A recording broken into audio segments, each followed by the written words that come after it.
This morning, we're going to spend some time talking about the killing of American citizens at the hands of police. This is something that I've spoken about from this pulpit before, but there are some sermons you can't only preach once. And so while this teaching is rooted in new ideas, it is something we have wrestled with before. Yes. So far this year, 146 people have been shot and killed by police in this country in 2018 alone. That number's from Friday, so it might actually be a little higher this morning. One of those men was 28-year-old Shaleem Tyndall. Body cam footage contradicts the police officer's report that Tyndall was, quote, clearly armed. Rather, it shows Tyndall raising his hands into the air before being shot in the back 3 times. This, of course, not an isolated incident. We've been inundated with similar video for the last decade and aware of this reality much longer than cell phones have had the capacity of recording video. Yes. Black Lives Matter has led a national movement demanding action. The federal government has launched expensive and lengthy investigations into police departments all over the country, uncovering time and time again racist and brutal practices. All of this, and yet we who demand justice and equity for all continue to lose in the courts and in the halls of power. Why? Why are we losing? In order to try and answer this question, I've got to tell you 3 stories. One of those stories comes from the book of Mark, and we will get there, I promise. All right. But we've got 2 other stories to get through first. Neither comes from the Bible. Both happened on American soil. But they are important to understand as we try and wrestle with this question. All right. The first is the story behind the Supreme Court decision of Tennessee v. Garner. On the night of October 3rd, 1974, 15-year-old Edward Garner, an unarmed 110-pound African-American 8th grader in Memphis, Tennessee, was believed to have stolen a wallet containing $10 from a nearby home. When Memphis police officer Elton Hyman saw Edward climbing a fence to get away, the officer shot Edward in the head and killed him. He had no reason to believe that Edward had a gun. He didn't see a gun. Edward didn't have a gun. Edward was unarmed. And at the time, Tennessee, along with 20 other states, had a law on the books that dated back to slavery. This law made it fully legal for a police officer to shoot a, quote, fleeing felony suspect in order to, quote, effect an arrest. Edward's father, Clem T. Garner, was of course outraged and fought the Memphis Police Department and the state of Tennessee in court, relentlessly suing the city of Memphis, the mayor of Memphis, the officer, and the Memphis Police Department on grounds that his son's rights were violated and that the use of deadly force against his son was not only excessive but extreme. 9 years later, the Sixth Circuit Court of Appeals sided with Garner and ruled that the law allowing Hyman to shoot and kill Edward Garner should immediately be struck down because it violated the Fourth Amendment's protection against unreasonable seizures. Current U.S. Supreme Court Justice Samuel Alito was at the time an attorney in the Reagan administration and wrote a 15-page brief that argued that the circuit court had made the wrong decision and that police should be able to shoot fleeing suspects like Edward Garner. Emboldened by Alito's stance, the city of Memphis appealed the ruling all the way to the U.S. Supreme Court, which ruled the Sixth Circuit was right in striking down the Tennessee law permitting the officer to shoot and kill Edward Garner. This decision was celebrated as a victory for victims and their families who fought against police brutality. The problem was, and there is a problem, the final paragraph. It reads, listen closely, "It is not, however, unconstitutional on its face, where the officer has probable cause to believe that the suspect poses a threat of serious physical harm, either to the officer or to others. It is not constitutionally unreasonable to prevent escape by using deadly force. Thus, if the suspect threatens the officer with a weapon, or there is probable cause to believe that he has committed a crime involving the infliction or threatened infliction of physical harm, deadly force may be used if necessary to prevent escape, and if, where feasible, some warning has been given. As applied in such circumstances, the Tennessee statute would pass constitutional muster." In case you missed it, Tennessee v. Garner allows police the right to use deadly force on a suspect if the officer has been threatened with a weapon, or if they have cause to believe the suspect has committed or will commit a violent crime unless the officer intervenes. Doesn't matter if they did it. Matters if the officer believes they did it. Belief is a difficult thing to disprove in court. Story number 2. The Supreme Court decision of Graham v. Garner, 1989. In November 12th, 1984, Charlotte, North Carolina, D. Thorne Graham, a respected North Carolina Department of Transportation employee and a diabetic, was having a terrible insulin reaction. He asked a close friend, a man by the name of William Berry, to stop off at a gas station so that he could buy some orange juice. Graham entered the gas station. He was discouraged by the long line, set the orange juice on top of a refrigerator at the checkout, left the orange juice in the store, got back in the car, asked his friend to rush him home. Officer Connor of the Charlotte Police Department observed what he believed to be erratic behavior by Graham.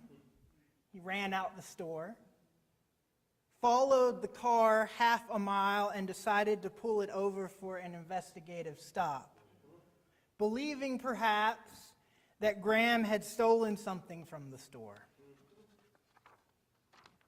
After pulling Graham out of the car, the officer refused the pleas of Graham and the driver to get him some sugar for his insulin reaction. Graham encouraged the officers to look into his wallet for a diabetic decal. But according to Police Magazine, quote, "One of the officers told him to shut up and shoved his face down against the hood of the car. 4 officers grabbed Graham and put him headfirst into the police car. A friend of Graham's brought some orange juice to the car, but the officers refused to let him have it." During all of this, Graham passed out. Police somehow broke his foot, cut his face and wrist, strained his shoulder. The officer decided to go back to the gas station to see what it was that Graham had stolen. He got there. Turns out Graham didn't steal anything, and so instead he dropped Graham, who by this point is having incredible health issues related to the lack of sugar, dropped him off in his front yard and drove away. Graham pressed charges of excessive force, claiming that his constitutional rights had been violated. When the case made its way to the U.S. Supreme Court, the fundamental aspects of the decision centered around the word, quote, reasonable. The Supreme Court determined, listen here, reasonable use of force by an officer must be viewed from the perspective of what appeared reasonable at the time, not from 20/20 hindsight. In other words, the outrageous behavior of the police during Graham's detention was, quote, reasonable because the police all believed Graham to be an erratic criminal instead of an innocent man with a serious health condition. This, of course, sets an incredibly dangerous precedent, making it nearly impossible to hold police officers accountable for the brutal and lethal force they apply. Remember Amadou Diallo, an unarmed man standing on the doorstep of his own home? Using Graham v. Garner, the officer's attorneys successfully argued that they, quote, reasonably believed that they were in grave danger when a black man pulled out his wallet because they believed it was a gun. Graham v. Garner allows officers to shoot and kill with lethal force whenever they are afraid. Slapping a body camera on a bigot doesn't stop police brutality when the bigot knows that not only white America, but the Supreme Court has their back. Why are we not winning when officers murder black and brown folks? The answer, of course, is that it is legal in this country for officers to murder black and brown folks. That's right. Story number 3. Mark 5 through 20. We've already read it together.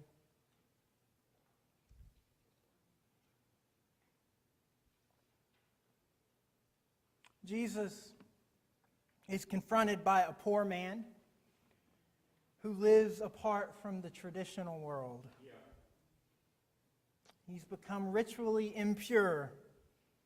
He not only lives among the tombs, but he's surrounded by pigs, both of which make him impure in his society. This screams of scandal, the very act that Jesus would interact with this man. Shouts of scandal. This man announces himself as Legion. We know that Legion is a Latin term. It was a division of Roman soldiers, often 2,000.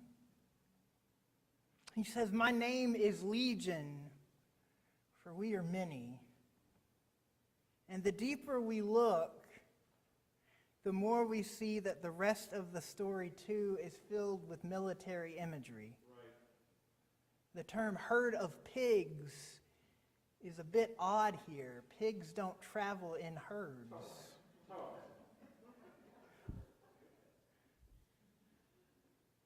When we look a little closer, though, we see that the word herd here is the same word used to refer to a band of military recruits.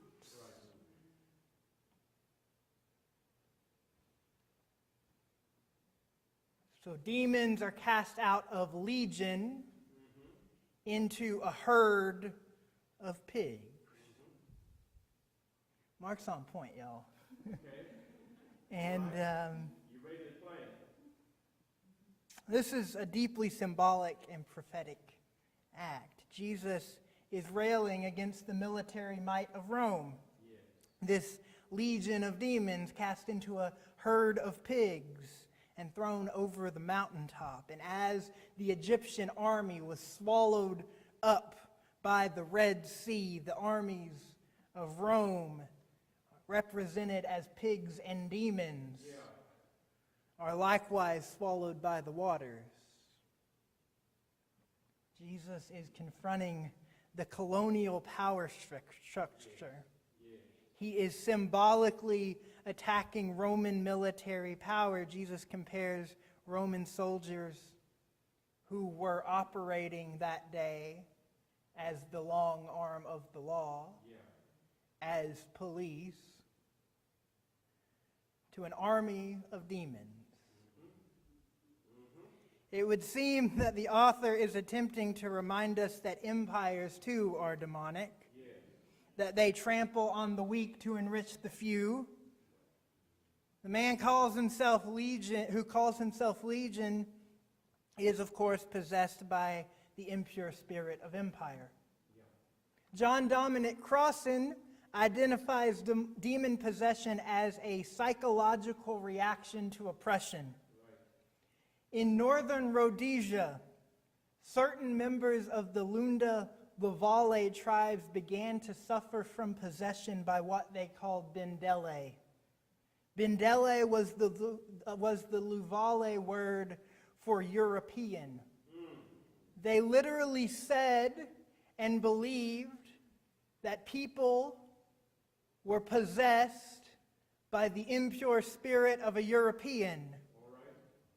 Is it possible that Legion is possessed by the soul of a Roman soldier? Perhaps Legion is to Roman Palestine what Bindele is to colonial European Rhodesia. Perhaps this text too has something to say about policing in America. How many oppressed people have been possessed by the soul of police forces? The man in Mark inflicts self-harm, cuts himself. Here we gain insight into the type of emotional and physical harm that empires disseminate. Research on the psychological effects of watching police brutality, not only in person but online, suggests there can and will be long-term implications, forcing us to either re-experience the trauma over and over again or become numb to the oppression. So if step 1 is exorcism, what's step 2? Verse 14. Those tending the pigs ran off and reported this in the town and countryside, and the people went out to see what had happened. When they came to Jesus, they saw the man who'd been possessed by the legion of demons sitting there, dressed and in his right mind, and they were afraid. Those who had seen it told the people what had happened to the demon-possessed man, and told about the pigs as well. Then the people began to plead with Jesus to leave their region. As Jesus was getting into the boat, the man who'd been demon-possessed begged to go with them. Jesus did not let him, but said, "Go home to your own people and tell them how much the Lord has done for you and how he has had mercy on you." So the man went away and began to tell in the Decapolis how much Jesus had done for him, and all the people were amazed. Jesus' miracle, Jesus' exorcism, is not only a divine show of healing over metaphysical demonic powers, but a directly symbolic attack against empirical forces. It would seem that the townspeople are quite clear of the political implication, because upon hearing of these events, their sense of a well-ordered world is threatened. Imagine that. They are quite aware that demons sometimes possess individuals. Perhaps they chalk it up to a few bad apples. They cannot fathom a world in which these demons are indeed driven out. It upsets their preconceived notions of how the world works. Perhaps this is the reason for the townspeople's discomfort and insistence that Jesus depart from the area. The man begs Jesus that he might accompany him, but Jesus refuses. Rather, this man becomes the first missionary, the first evangelist. It is important to note that the restored demoniac is given no doctrine to communicate. He's merely to preach what Jesus has done for him. The story in and of itself is enough to liberate oppressed people. It's also worth noting that nowhere in the text does Christ address the way in which the man or other marginalized peoples are to cope with their oppressors, but rather leaves this to the courage and the insight of healed peoples as they re-engage the world. Mark is not a how-to guide. All right. It is a vision, but it's not a blueprint. All right. That work we must do together Yes. and in community. I would say that this story from Mark offers a radically alternative way of understanding evangelism. Mm-hmm. The word gospel, of course, means good news, but it too is a military term. Right. A messenger would deliver to the emperor the good news of a military conquest. To speak about the gospel, the good news of Christ, is a political act. Yeah. One that simultaneously critiques and deconstructs Roman military might. All right. So, my friends, what does good news look like today? Well, looks a little bit like protest, I would imagine. Yeah. Looks a whole lot like revolution. Yeah. Looks an awful lot like empires and oppressive systems of all kinds crumbling. All right. And I would say it looks a bit like exorcism. All right. That's the work that we have to do together. May it be so among us. Amen.